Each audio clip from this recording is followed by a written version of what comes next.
আমরা এখন আছি মোলাডুলি প্যারিস রোডে। এখানে দর্শনীয় অনেক কিছুই আছে। মাঠের আশপাশে অনেক সুন্দর গাছপালা এবং ঘোরার মতো একটা জায়গা।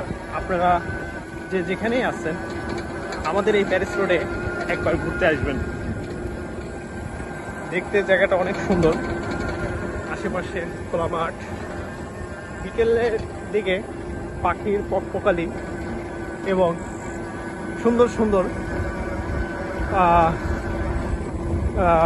সুন্দর সুন্দর অনেক বড় বড় হাঁসের মতো সাদা, যেমন মনে হচ্ছে ইউরোপে চলে আসছে।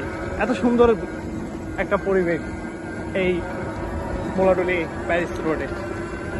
রাস্তাটা অনেক সুন্দর, এখানে ভাঙাচোরা কোনো কিছু নেই। আপনারা আসবেন, দেখবেন এবং ঘুরবেন এবং তৃপ্ত হবেন।